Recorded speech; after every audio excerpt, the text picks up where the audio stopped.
There could be a job for a man like you. I already have a job. What job? You. That acrid scent lingering in the air is bull feces. The stench of a man who's in prison for a crime he didn't commit but takes credit for because he's afraid of Annunzio Ross. These are the top 25 dealing with bullies in prison scenes across films and TV. The man who set the tone for Amazon Prime's Sigma Males is one worthy enough to kick off this list. The prison bathroom fight scene is brutal for sure, but after what we just watched earlier in the same episode, it shouldn't come as a surprise that Reacher has tremendous skills at his disposal. Taking out all those prison bullies by himself was a crazy achievement, and the best part is that he actually went at multiple dudes at the same time. Acting is hardcore, and the look of nonchalance on Reacher's face only further proves that he wasn't even putting in that much effort. Bro could have probably taken on a second batch of bullies too. Yeah, the ones who tell you that violence is never the answer are rarely built like Alan Richardson. Snitch.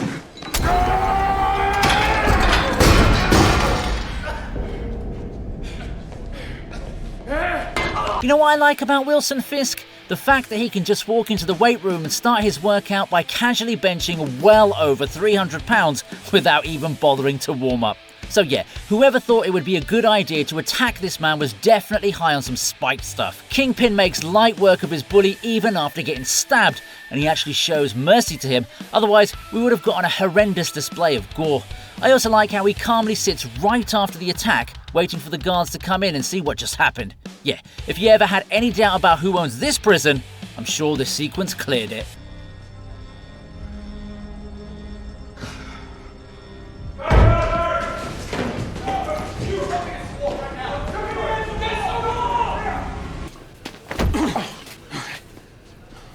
Sorry, Watch where you're going. Yeah, sure, He said he was sorry. Dean, you talking to me? Yeah, Dean Winchester is way too comfortable as a prisoner. Bro fits right in without needing any time for adjustment. In a way, that was a good thing because it allowed him to stand up for Sam in front of that bully who'd seen Taxi Driver way too many times. Great, another guy who's seen Taxi Driver one too many times. Yeah, I'm talking to you. Trust me. Let it go. The confrontation was epic, and Dean easily humbles his opponent before the prison guards step in to stop the commotion. Of course, it's not like Sam wouldn't have been able to defend himself, but Dean knows his younger bro is always trying to avoid fistfights. Plus, if he would have stayed any longer here, he probably wouldn't want to leave either. Well, you having fun yet, huh?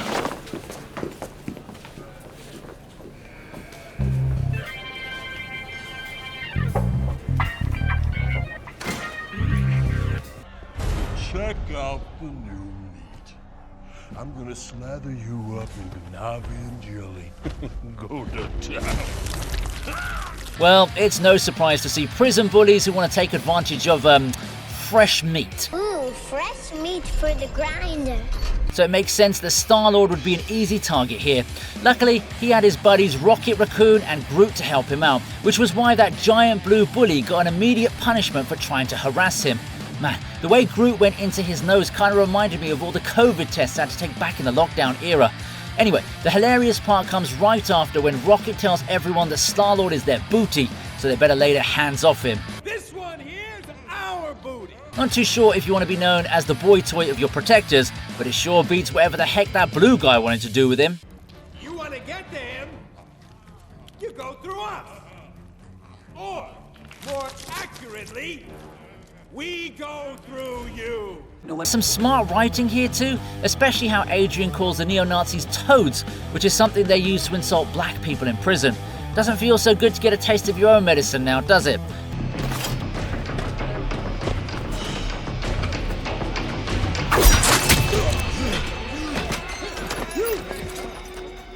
Jason Statham is the personification of bold badass, and the Mechanic film franchise had him doing a lot of ridiculous stuff. One particular task was to go to jail so he could kill an African drug lord, which kind of makes you wonder what kind of job satisfaction a man like Arthur Bishop would be having. Regardless, he sure seemed to be good at his job as he managed to save his target from a bully attacker in super slick fashion. Of course, this was just a way for him to get closer to the drug lord and then take him down so he could get paid for his efforts. You're a good man. Why don't you join us for dinner? I'm not sure I like the company. Bro didn't waste any time after that either, as he managed to pull off a rather graceful escape immediately. Now that's what I like to call an efficient professional.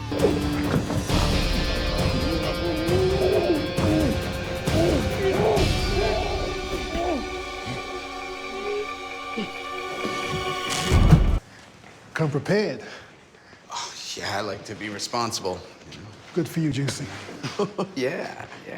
Whatever they tell you about dropping the soap in prison is true. Just ask Juice. Oh, I tell you, Brian, all the rumors about dropping the soap are true. Really? Oh, yeah, you can't hold on to that thing to save your life. Oh, it was slipping all over the place. Guys were laughing. The poor guy had to suffer throughout his time there, and one bully in particular who really got him nervous was Dion. You saw, baby? Yeah, a little. Oh. Don't be nervous, sweetheart. I'm not. Yeah, that dude was sus AF, but he had his way around the prison, which was why Juice really couldn't do a lot to ignore him forever. Luckily, he managed to get a helping set of hands from the Soul Brothers, who made sure to beat the pulp out of Dion. Yeah, the bully thought he was going to bust some cheeks, but ended up getting busted himself. It was a small win for Juice, and when you're in such a facility, these things matter the most. Man, all I know is that I'm much better off not being in prison after watching content like this. Come on, honey. Let's get this done. We're coming. Oh, shit. Thanks. I'm guessing you won't be needing these. Get on your knees. Get on your knees!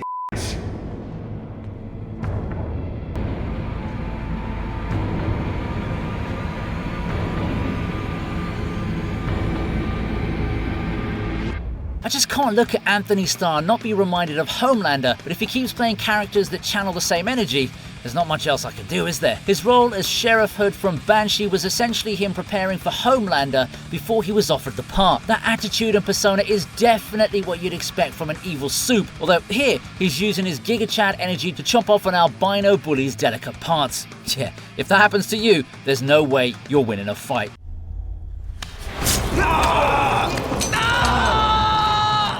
Credit to the dude who lost his sausage though, because he did have Hood in trouble for a bit before he awakened his compound V and almost smashed his face with a gym plate. Yeah, if Hood actually went through with that, I would have been convinced he was Homelander in disguise.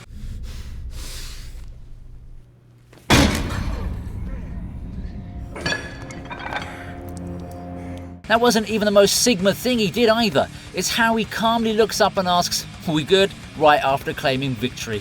Once a badass, always a badass. We good?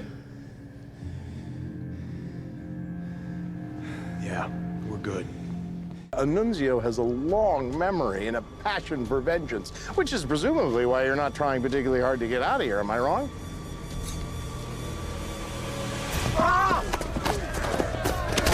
Raymond Reddington is a smooth operator, and the main reason why The Blacklist is as popular as it is among streaming audiences. Of course, he does slip up from time to time, which is why he finds himself in prison, but even there, he establishes himself as a total boss man. Any last words, Baldomero? I'm sure we'd all like to hear them. Go ahead. You first. My accomplishments are an open book, but you, I don't know. Take the case of Baldomero, who wants to take Raymond's life. Bro clearly picked the wrong dude to mess with, didn't he? James Spader may be an innocuous man by looks, but the way he handles Baldomero in this confrontation is rather commendable. It's not like he's suddenly gained superpowers or anything like that. He simply redirected momentum and then had his buddy Vontae trip his opponent so that he could get rid of the knife. This was a great play already, but if you add the entire scheme of exposing how Baldomero is actually innocent and is trying to evade gangsters outside of jail, the whole setup was purely diabolical, just like Billy Butcher would have approved. That was diabolical! That acrid scent lingering in the air is bull feces. The stench of a man who's in prison for a crime he didn't commit but takes credit for because he's afraid of Annunzio Ross.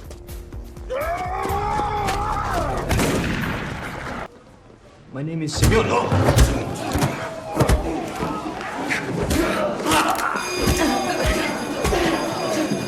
Oh man, there were so many people working undercover in this movie that I started to wonder if I too was working undercover as a YouTube channel. 2015's Riot had a lot of twists and turns, but I'm not looking at surprise reveals here. I'm just considering prison bullies getting owned, and that's exactly what happens when Jack Stone retaliates against Semyon and his gang.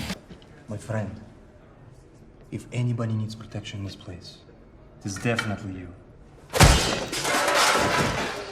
It's essentially one of those typical cases where an established gang in the prison tries to rag a new inmate, but they clearly had no idea what was in store for them the moment Jack retaliated with some slick moves. Not only did Semyon get apprehended and thrown into solitary confinement for his actions, Jack casually resumed his meal as if nothing of consequence even happened.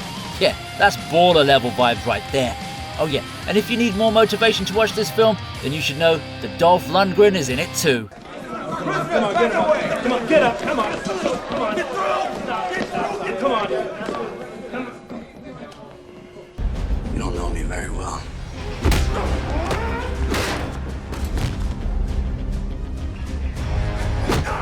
It's quite unusual to see an old man being able to stand up to his bullies all by himself, but here he literally reverses his own age to take down his foes. I'm not even exaggerating when I say this. John Kreese becomes like a quarter of his age after getting a smackdown. Of course, this is some kind of dramatization to symbolize how Kreese awakens his younger self when he's up against all odds. But yeah, what I can't deny is that it's an impressive display of fighting skills from a man who should by all means be chilling in bed, that too with supervision. The transition from old to young and then old again was neat because the audience definitely needed to be reminded that Cobra Kai doesn't have any kind of magic in it. How the hell is this bag of bones in here for assault?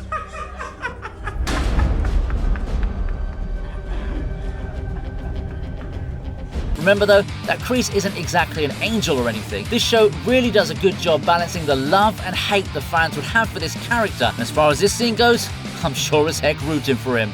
From now on, you're gonna give me your job. You got a problem with that? No. So you're the wife killer. Takes a big man to kill a woman. Suppose you rape kiddies too. You hear that, everyone?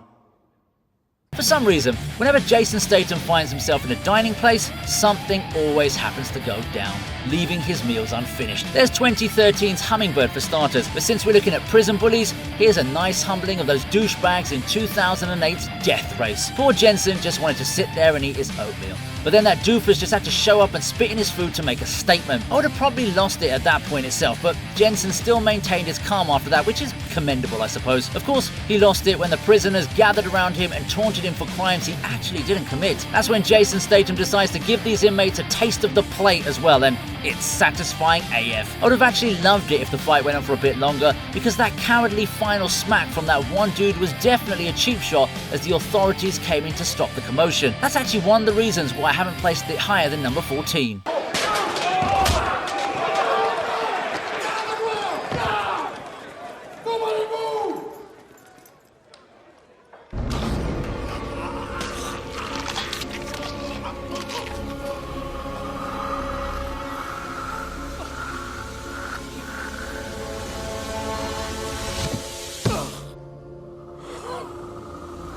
Just because Magneto is an old chap doesn't mean he's going to forget all the mean treatment that's been handed out to him throughout his time. Lorio and his boss haven't exactly been nice to Eric ever since he was brought into this high security facility. Mr. Lorio, how long can we keep this up? How long is your sentence? Forever. But even then, he made sure to take his revenge with class and poise rather than brutality. Well, forcefully pulling the iron out of someone's blood and body isn't exactly subtle, but hey, at least Magneto made sure to provide one final life lesson to Lorio before pulling off one of the most brilliant prison escapes of all time. Mr. Lorio, never trust a beautiful woman, especially one who's interested in you. It was actually a predetermined plan, with Mystique inserting the iron into Lorio's blood via seduction sabotage. But credit definitely goes to Magneto for calmly showing everyone just how dangerous he can be. It is great writing too, because Eric realized this was Mystique's doing simply by sensing the metal in Lorio's body, and Mystique also knew that her boss man wouldn't need a lot to pull off a Houdini. As a matter of fact, 3 iron balls was all it took for him to break out of such a facility, which only further cements his legendary status in the X-Men franchise.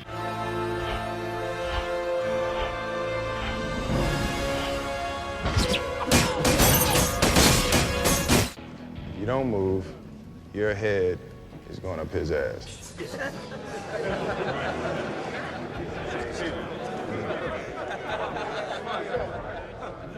Y'all fellas sure you want to ride this train? This was an interesting take on superheroes, especially because of Hancock's particularly cocky nature. The prison confrontation with the bullies, though, is something that I don't really understand. I mean, these guys know who they're up against, right? So what did they think? Hey, look, it's the indestructible guy who has super strength that can beat anyone with ease. I better go over there and start a fight with him. I can't imagine anything that could go wrong with that plan. Well... Oh, I get it.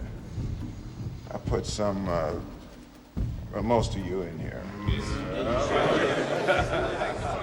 Hancock sure knows how to make a statement, as he does here by shoving a man's head into another man's, exit hole, shall we say. Yeah, you heard that right. Hancock really did that. Let's be real though, the only thing that truly makes this scene splendid is the reaction of the other prisoners. It wouldn't be half as good without them behaving the way they did after watching literal blasphemy in front of their very eyes.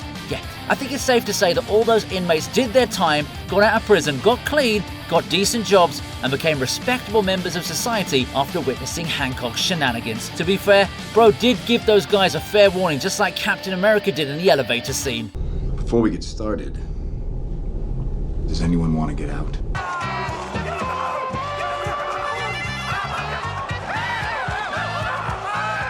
You screw with me now, just a little bit, and you'll never really be with your one and only Vanessa ever again.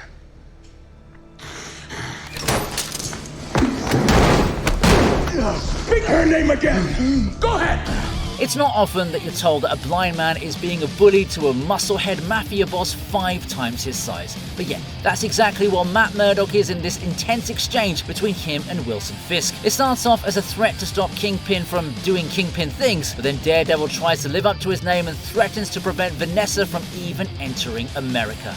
Yeah, even Satan himself wouldn't want to make such a mistake, and Fisk goes on to prove that statement true by totally smashing him onto the table right after breaking his handcuffs. The speech he gives right after sent shivers down my spine, and I was just watching him on my laptop at the time.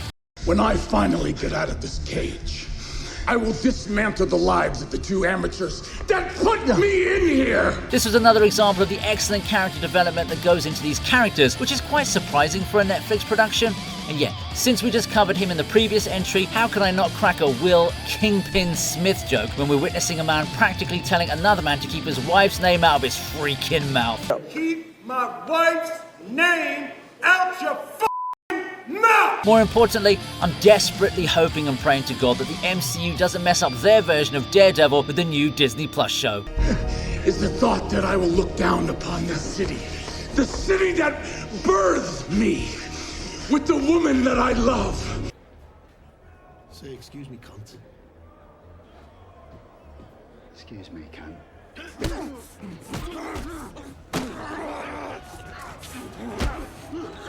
The top 10 starts off with a rather odd entry, because even though Kane manages to take down the main bully, he gets bombarded with a whole bunch of them right after, so he doesn't leave the scene feeling like a victorious fighter. Instead, our man got curb stomped and ended up with teeth that made him look like Jaws from the old James Bond films. Do you know what? I don't mind them. Maybe it looks scary as fuck. At first you think that someone like Scott Adkins would easily be able to take down all the bullies, but it looks like they had to nerf him to make sure his character actually suffered in the film. The hits he was landing on the huge should have easily sent him to his maker the first 2 or 3 times, but it took several punches to knock him out instead. I do like the fighting styles though, as almost all the prisoners look like they could enter a UFC tournament. You also feel bad for the main character. I actually felt like helping him out, but I know I wouldn't even last 5 seconds in a match like this. It was definitely an unfair encounter, especially with Kane getting stabbed in the middle of his victory bash, but hey, if you don't want such injustice, then don't go to jail.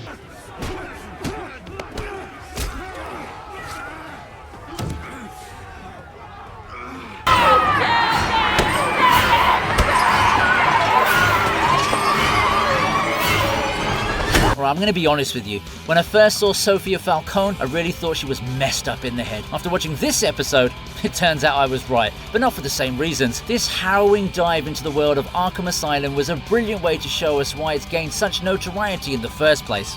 Now, Sophia may have been innocent, but it's largely hinted that Magpie was the one spying on her and providing intel to the doctors in exchange for drugs. Now look, it isn't exactly proven outright, but from whatever I can gather, I'd like to assume Magpie was a saboteur, which also makes her a bully. And oh boy, the moment Sophia had her suspicions, she didn't even wait for a second to unleash her wrath.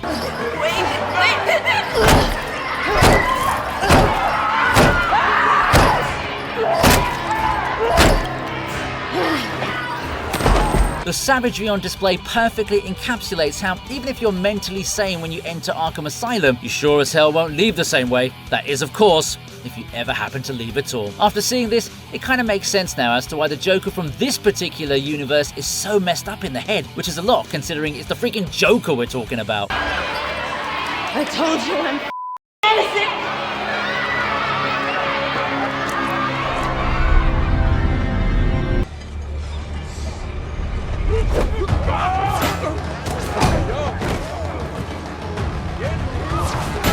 Will Smith is kind of like the opposite of Dom Toretto. Family is essentially his kryptonite. Whether it's his wife in the real world or his son in the real world, bro just can't catch a break, can he? As far as Armando is concerned, at least the dude can fight for himself, especially when a bunch of clueless goons tried to bully him in prison. Of course, they had no idea who they were up against, as they got humbled by Armando in less than 1 business minute. This guy is a trained assassin, and they thought they could take him out just because they were buff and mean? Yeah, the truth probably hit them as hard as Armando's punches, and rightfully so. As a character, Armando is a very welcome addition to the Bad Boys family, and I'm glad they decided to continue with him even after the events of Bad Boys for Life. Also, I hope we get like a spin-off series based on his life, maybe even with Reggie as well. Also, the part where he's about to strike the final bully with the gym plate very much reminded me of Arnold Schwarzenegger right before he was about to attack the Predator. Yeah, the body size may be different, but the vibe was pretty much there.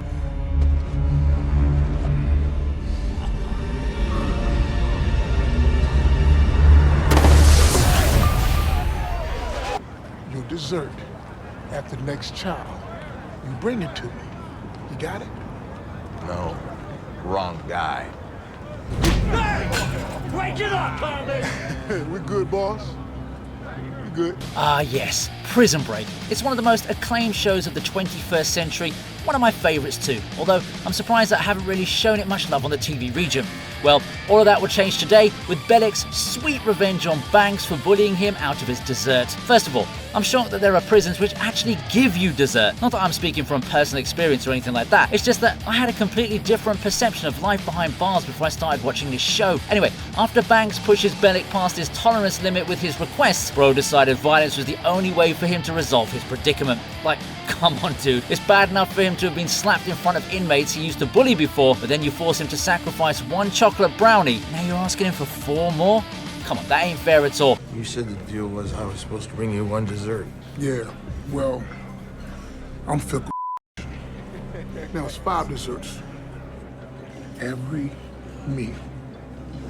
And I'm pretty sure that thrashing Bellic handed out to Banks would have been amongst his most satisfying moments of all time. Also, what's with Banks being so large and buffed up, whereas his homies were essentially like NPCs, especially with their body structures?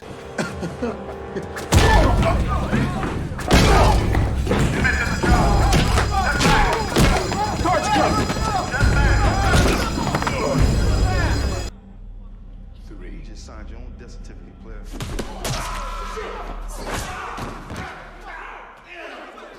I still think it was a grave mistake not to make Michael Jai White the new Black Panther, because he would have fit into the role so damn well. But heck, what do I know about film casting?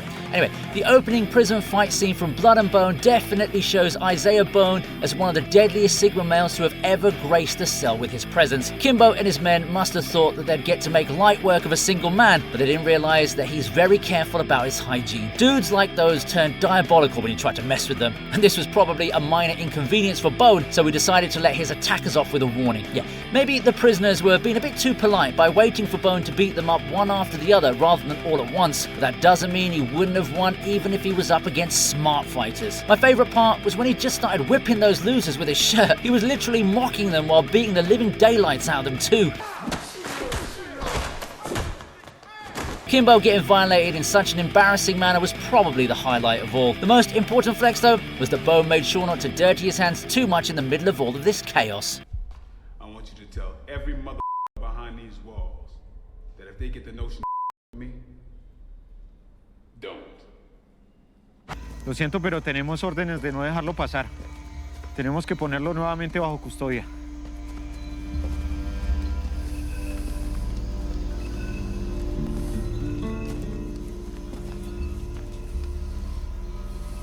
Qué pena con usted, mijo. Desafortunadamente, yo no puedo permitir eso.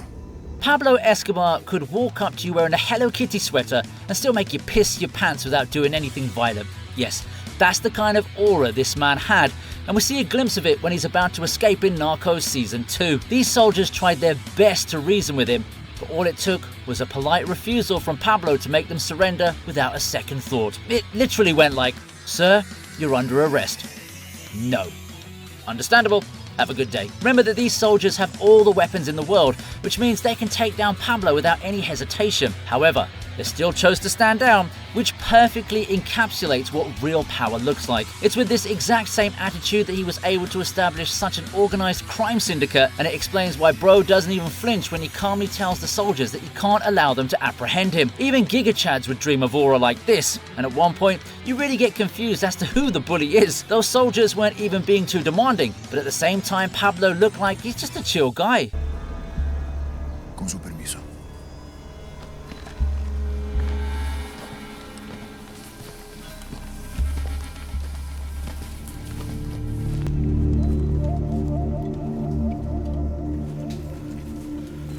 Ni una palabra de esto a nadie, ¿entendido? When you call a piece of white trash who couldn't pass the cops exam and now makes less than a mailman. A CO. Of course, Prison Break was going to be featured multiple times given the nature of today's topic, but damn, what I'm about to discuss would be savage in any situation. Brad Bellick isn't exactly the kind of person you'd want to save from a bullying session, but then again, the man is more than capable of defending himself without any assistance. We saw it when he was an inmate, and now it's time to see it when he was leading the guards. Teabag happened to be the unfortunate victim when he tried to get on Bellick's nerves by mocking his general aptitude. However, even though Bellick looked a bit uneasy in the beginning, he quickly turned into a diabolical savage as he revealed that Teabag was actually the outcome of some sweet home Alabama activities. Yeah, I'd quote him by myself, but man, those words really make me feel uncomfortable. So yeah, you can only imagine how Teabag must have felt when he heard it in front of dozens of other prisoners. You know, Teddy, you really let me down, and that's hard to do because I don't expect much from the inbred child of a retard. He was totally ready to off Bellick from the way he was reacting. That only went to prove who got the better of whom. Such things can truly mess with a man's psyche, but maybe Teddy should have thought of this before picking a fight with Bellick. Bro went, LOL, you're stupid, and broke. Only for Bellick to hit him back with, yeah, and your mom's also your aunt. I read your psych records about how your daddy raped his mongoloid sister, and then 9 months later, little Teddy pops out.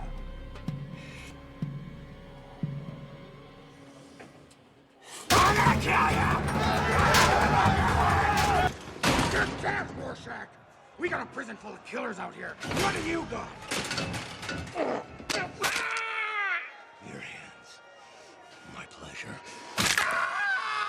Yes, I know there's another prison scene from 2009's Watchmen that resonates with you, but this is a direct retort to Bullies, so it makes the cut. Rorschach turned out to be the most Sigma character out of everyone in this film, so it comes as no surprise that he decided to counter his wannabe assailants in super gory fashion. Like, how messed up do you have to be to force your bullies to literally cut off the arms of one of their own men? That was freaking brutal AF, but you know what was colder? Rorschach calmly and coldly watching on as blood spurts all over him.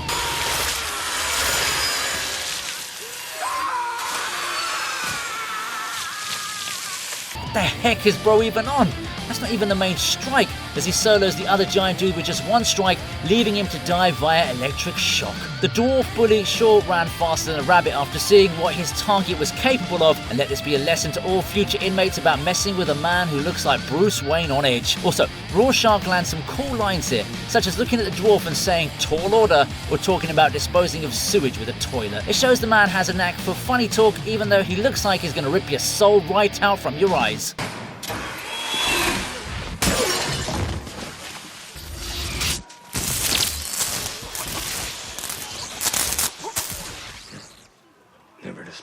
sewage with a toilet before. Obvious, really. Let's go! Let's go! Let's go! Come on. When a side character turns out to be the main sensation in a Netflix series named Daredevil, you know that dude has reached the pinnacle of his career. No one, and I mean no one, will ever be able to replace John Bernthal as the Punisher, and that's most likely the main reason why the MCU made sure they casted him for their version of the character as well. Now, as far as the iconic prison brawl scene is concerned, it's basically a gore fest if you consider just how bloody it gets, but at the same time, you want to watch more and more of it. Bro was seriously outnumbered and he still chose to charge at his enemies. Yeah, if you see that happening, your safest bet would be to run for your lives.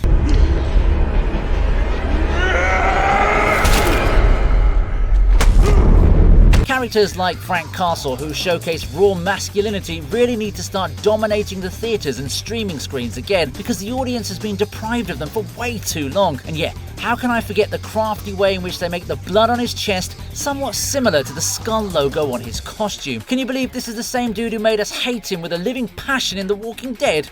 Yeah, now that's what I like to call versatility.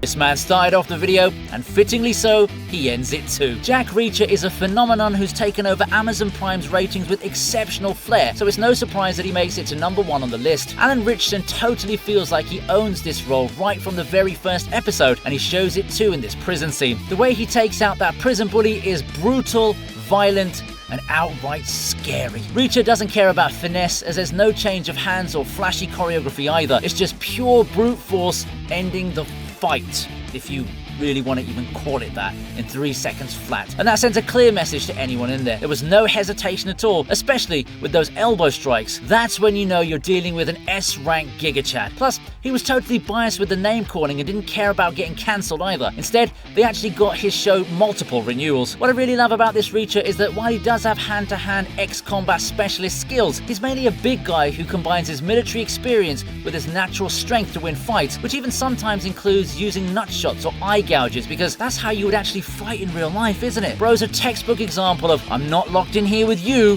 you're locked in here with me. I'm not locked in here with you. That's it!